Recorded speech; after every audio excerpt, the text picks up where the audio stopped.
बोलिए सदगुरुदेव की साहिब। भव सागर है अगम अपारा, तामे भूल गयो संसारा। पार लगन को हर कोई चाहे, बिन सदगुरु कोई पार न पाए। हालांकि दुनिया में मोक्ष का रास्ता बताने वालों की कोई कमी नहीं है। नाना पंथ जगत में निज निज गुण गावे, सबका साथ बताकर गुरु बारक लाए। निसंदेह आप देखते हैं जगह जगह पर छोले भटूरे टिक्की आदि की ये चरपरी चीज़ों की दुकानें हैं, और साथ में गरीब लोग इससे अपने जीवन का यापन भी करते हैं, जीवन यापन करते हैं। वो हर जगह मिलती है। इसी तरह इस बात को मैं बहुत बार बोल चुका हूँ, आज फिर दोहरा रहा हूँ। अध्यात्म भक्ति क्षेत्र से 15 करोड़ से ज़्यादा लोग हमारे देश में जीवन यापन करते हैं। आश्चर्य होगा कि समुद्र पर दुनिया के 50 से 60 करोड़ लोग डिपेंड हैं। कोई मछली का काम कर रहा है, कोई आवाजाही का, कोई नदी पार कराने का काम कर रहा है, कोई और शोध कर रहे हैं। इस तरह मोक्ष की बात कहने वालों की कमी नहीं है, क्योंकि ये बहुत ही अनूठा व्यापार है। हर व्यापार में पहले लागत है। भक्ति वो व्यापार है जिसमें लागत ही नहीं है कोई। इसलिए जेते घट तेते व्रत, मोक्ष का रास्ता बताने वाले बहुत मिल जाते हैं। भाव दरिया है अगम अपारा, तामे बूढ़ गयो संसारा। पार लगन को हर कोई चाहे, बिन सदगुरु कोई था न पाए। हम देखते हैं कि भाई संसार सागर से पार होने के लिए उपयुक्त रास्ता कौन सा है। यहां ब्रह्मानंद जी एक बात बड़ी साफ कह रहे हैं, नाना पंथ जगत में। नाना यानी बहुत, कहते हैं नाना प्रकार की चीजें। नाना पंथ जगत में निज निज गुण गावे, सब पूरे भरोसे से यही आपको कहेंगे यहीं आओ, हमारे पास मोक्ष का सबसे अच्छा रास्ता है। सब ये कहेंगे, सबका सार बताकर गुरु मार्ग लाया। इस तरह आदमी उलझा हुआ है, निश्चय नहीं कर पा रहा है। कह रहे हैं हे सदगुरु, मुझे एक बात बताएं,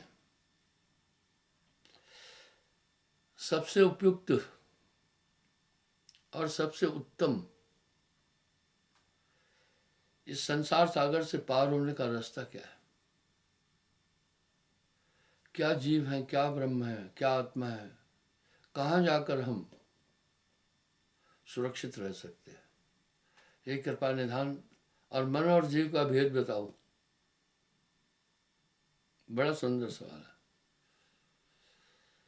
साहब कह रहे क्या, पवन पचीसी सकल पसारा, जीव पवन से आया नहीं आ रहा। वाह, पूरा पसारा ही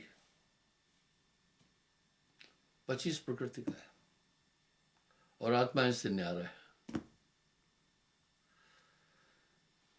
साहब के शब्दों में बड़ी मार्मिकता है, रहस्य है, ज्ञान में है।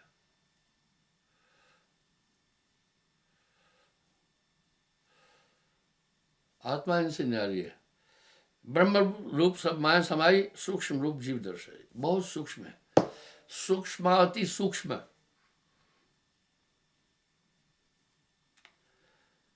रूप कुरूप जाए नहीं बोली,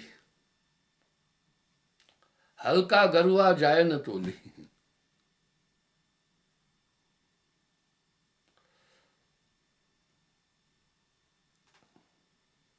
जो बारी का बार कहते हैं जल।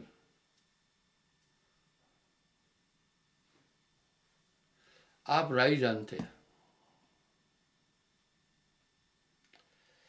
चींटी जहां न चढ़ सके राई ना ठहराए। राई का कह रहे हैं 10वां भाग राई कर जाना, ताका बिस्वा बीस। राई का 10वां भाग करो, फिर उस भाग के 20 भाग कर दो। यानी राई के भाग से 1000 गुना सूक्ष्म है आत्मा। हल्का गरुआ जाए न बोली टोली, रूपक रूप जाए नहीं बोली। शास्त्राकारों ने आत्मा के स्वरूप का वर्णन बहुत सुंदर किया है। बीच में एक बात बताता हूं, जितने भी प्रीचर अभी बोलेंगे, कहां से बोलेंगे? अध्यात्म पर। सुनिए, हजारी प्रसाद द्विवेदी का ये शब्द, वो बीएचयू में हिंदी विभाग के विभागाध्यक्ष थे, बड़े विद्वान और साहित्यकार थे हजारी प्रसाद जी। वो साहब के लिए एक बात कह रहे हैं, नूना दास कबीर ने बचा कुचा वो सूर, बीन बान तुलसी दिया अब बीने सुकूर। अध्यात्म जगत की जो खेती थी, जो कुछ भी कहना था, वो कबीर साहब बोल के गए। पहला जो फसल काटता है मैन हिस्सा वो ही ले लेता है, लेकिन एक आध कहीं ना कहीं रह जाता है ठाड़ा जब भी फसल काटा। वो सूरदास ने काट लिया। सूरदास होने के बावजूद सुरावली में जिक्र है, उन्होंने 42 ग्रंथ लिखे थे, 42 ग्रंथ लिखे। नूना दास कबीर ने बचा कुचा वो सूर, बीन बान तुलसी लिया अब बीने सुकूर। भाइयों, बीएचयू का एक शान है, बनारस हिंदू विश्वविद्यालय, वो पूरा भारत माना जाता है, उसकी प्रतिभा ऐसी है। उसमें हजारी प्रसाद द्विवेदी जी हिंदी विभाग के विभागाध्यक्ष थे और बहुत बड़े साहित्यकार और बुद्धिजीवियों में गिना जाता है हजारी प्रसाद जी को। वो कह रहे हैं, नूना दास कबीर ने बचा खुचा वो सूर, बीन बान तुलसी लिया अब भी ने सुकूर। फिर कुछ गिर जाते हैं चीजें, जैसे आप गेहूं काटते हैं, देखो काफी बालियां नीचे गिर जाती है। मक्का काटते हैं तो भी मक्का की कुछ चीजें मक्की गिर जाती है। वो तुलसी गोस्वामी जी ने रामायण में समेट कर रख दी। नूना दास कबीर ने बचा खुचा सो सूर, बीन बान तुलसी लिया अब भी ने सुकूर। मैं हजारी प्रसाद द्विवेदी पर व्यंग नहीं कर रहा हूं, अफसोस है। हजारी प्रसाद जैसे प्रकांड विद्वान भी कबीर साहब को निर्गुण उपासक बोल रहे हैं, नहीं थे निर्गुण उपासक।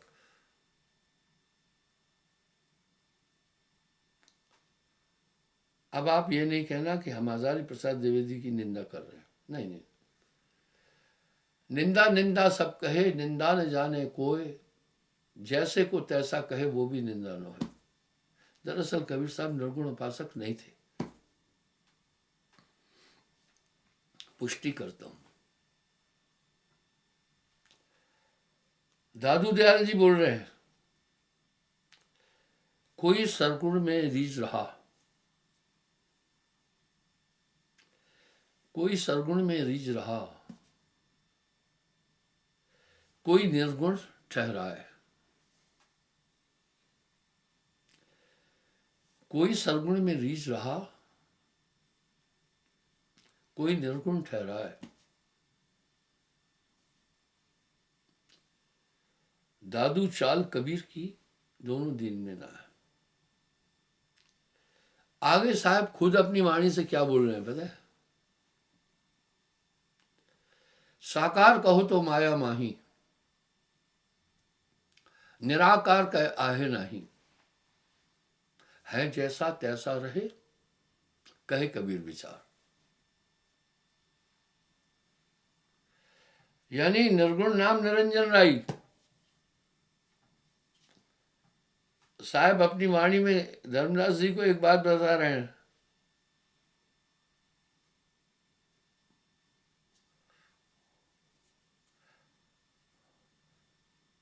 निर्गुण नाम निरंजन राई, निराकार मन ही को जानो। निराकार भय प्रचंडा तासे उपजो यह ब्रह्मंडा। कबीर साहब निर्गुण उपासक नहीं थे। यही अच्छे अच्छे विद्वान भी गफलत में आ जाते।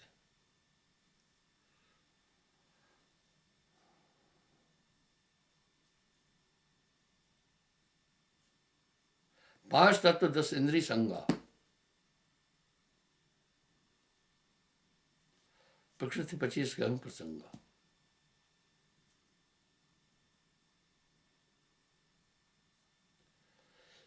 आप गौर करें इस बात पर थोड़ा, तभी तो साहब हर जगह एक बात कह रहे हैं, कबीर का गाया गाएगा, 3 लोक में मार खाएगा। कबीर का गाया बूझेगा तो अंतर्गत को सूझेगा।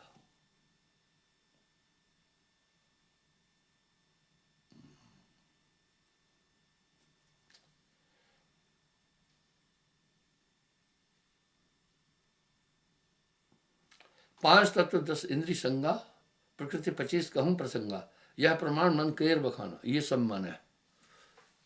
आप देखिए ना, अत्यंत आश्चर्य की बात है। कथन श्रवण के लिए हम सब कहते भी हैं कि मन और माया में फंसे हैं, आगे हम कहीं जा ही नहीं रहे हैं। इस पर कभी हम गहन चिंतन ही नहीं कर रहे हैं। हम इस पर विवेचना भी नहीं कर रहे कि भाई मन और माया में हम उलझे। ये सब मन का प्रसंग है। ऐसा सिस्टम है, मन को कोई देख नहीं पा रहा है।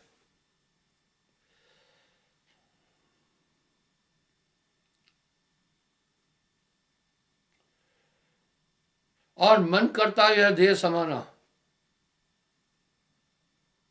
सूक्ष्म रूप नहीं पहचाना। मन को कोई देख नहीं पा रहा है। जब गर्म हवा चलेगी तो आपकी स्किन उसको बताएगी गर्म चल रहा है भैया। मानव का शरीर स्पंदनशील है। इस तरह मन को कोई देख ही नहीं पा रहा है। कह रहे मन ये सब है, मन ही को रूपा। और इस तथ्य को साहब हजारों जगह पर बोल रहे हैं, एक जगह नहीं बोला है।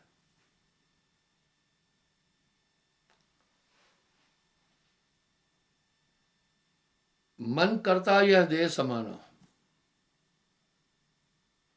निराकार मन ही को जानो। और मन को कोई जान न पाए, नाना नाश नचाए। जो कोई कहे मैं मन को देखा, इसकी रूप न देखा, पलक पलक में वो दिखलाए जो सपने नहीं देखा। संतो मन का करो विवेका।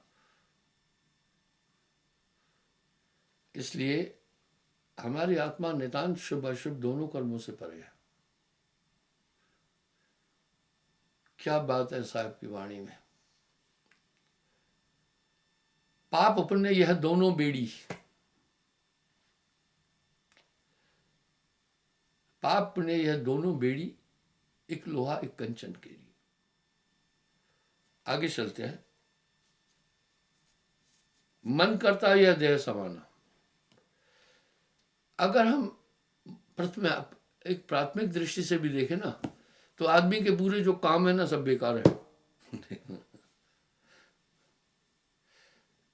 एक न भूला दुई न भूले, जो है सनातन सोई भूला। सभी मन की रवायत से, उसके संदेश और उसके स्पंदन से काम कर रहे हैं। कितना साहिब का शब्द प्रेरणात्मक है। गण गंधर्व, ऋषि मुनि और देवा सब मिल करें काल की सेवा, मन्हे की सेवा। पीर पैगंबर, कुतुब औलिया, मन्हे निरंजन, सबको दलिया। और मन्हे आए काल कराला, जीव नचाए करे बेहाला। जीव के संग मन काल रहा ही, अज्ञानी नर जानत नहीं। सिद्ध साधक और जोगी जति मन को समझ ना पाए। ये सब कह रहे हैं मन चिन्हा नहीं जाता है। लोग कहने के लिए कह रहे हैं कि भाई मन माया में फंसे हैं, माया में कैसे फंसे हो नहीं जानते हैं। काया माया एक ही जाना, झूठा सकल पसारा माना। इसलिए जीवात्मा उलझा है। इस बात को मैं हजारों बार दोहरा चुका हूं कि 724 कथावाचकों को और भक्ति क्षेत्र के लोगों को आते थे पहले। बड़ा मार्केट बहुत गर्म था तब गुरुओं का। लेकिन कुछ महान भावों के अटपटे कामों के कारण आज आप किसी को कहेंगे ना चलो हमारे गुरु के पास, तो आपको वो उदाहरण देगा 2-4 ऐसे महात्माओं का जो थोड़े से अटपटे काम किए। इसलिए आपकी हिम्मत नहीं होगी उनको कहने के लिए किसी को जल्दी। तो मैंने जब सबको खंगाला, कोई भी मन पर बोल ही नहीं रहा है। माफी चाहता हूं, घमंडी नहीं हूं। निंदा निंदा सब कहे, निंदा न जाने कोई। अरे भाई मेरे, जब बच्चा स्कूल पढ़ने जाता है तो प्रारंभिक स्थिति में आपको प्रथमा बच्चे को हम स्वर व्यंजन सिखाते हैं और गणित सिखाते हैं। अरे जब गणित ही नहीं सिखाई और स्वर व्यंजन नहीं, वोवल कंसोनेंट नहीं सिखाई, बच्चा क्या पढ़ेगा? अध्यात्म में तो सिर्फ ये है हमारी आत्मा क्या है और मन क्या है। इस विश्लेषण को अगर आप समझेंगे पूरा, तो अध्यात्म है। हमारी आत्मा कैसे काम कर रही है, हमारी आत्मा का रूप क्या है, हमारा मन कैसे काम कर रहा है, ये तथ्य जानना। इस पर कोई बोल ही नहीं रहा है। साहब कहीं चूके नहीं है। माला लक्कड़ पूजा पत्थर तीर्थ है सब पानी, कहत कबीर सुनो भाई साधु चारों वेद का। इस तरह से कोई इस विषय की तरफ जा ही नहीं रहा है। हाँ, कथन सुनने के लिए हम सब कह रहे हैं मन माया में फंसे हैं। आगे भी बढ़ो ना भाई। मन करता है यह देह समाना, सूक्ष्म रूप नहीं पहचाना। मन करता यह देह समाना, सूक्ष्म रूप नहीं पहचाना। इसलिए खोजो ये कायागढ़ खोज मेरे भाई, तेरी काल अवध घट जाएगी। इस काया के अंदर पूरा ब्रह्मांड है। अच्छी बात है, वेद भी तो हमारा कह रहा है यह पिंड से ब्रह्मांड है। पिंड और ब्रह्मांड एक जैसा है। पूरा ब्रह्मांड आपके पिंड में है। क्या कह रहे हैं? ये काया है समृत केरी, काया की गत कहा न हो रही। कौन नहीं जान पाए? शिव गोरख सो पचपच हारे, इस काया का भेद न पाए। कबीर काया अथाह है, कोई वर्णा जाने भेद। इस तरह से जैसे दूध दूध दधि माखन, बिन मत भेद न घी का। सुमरण एक वो मंथानी है, जैसे सुमरण मंथानी चलती है ना, तो दूध में से घी ऑटोमेटिक मक्खन ऊपर आ जाता है। ये सुमरण आत्मा और मन को विलक कर देता है। जब तब संयम साधना, सब सुमरण के मोह है। कबीर जाने संत जन, सुमरण सब कष्णा है। माँ बच्चे को फीडिंग कराती है पहले अपने पयोधर से, बाद में बच्चा बड़ा हो जाता है तो उसको जमीन की तरफ भेजती है। कहता है अब मेरी गोद छोड़, धरती माँ की गोद में जा और इसी के फल खा, साग सब्जियां खा, वही खाकर मेरे पयोधर में दूध बना। अब तू डायरेक्ट वहीं से ले, अब मेरा पिंडा छोड़। वाह। इसी तरह भैया जब आप सुमरण करेंगे ना, सब चीज सुमरण के अंदर आ जाती है। जब तब संयम साधना सब सिमरन के माँ, कबीर जाने संत जन सुमरन सब कुछ ना। क्षमा चाहता हूँ, समय हो रहा है। धन्यवाद। कल पुनः मैं हाजिर हो जाऊंगा साहिब।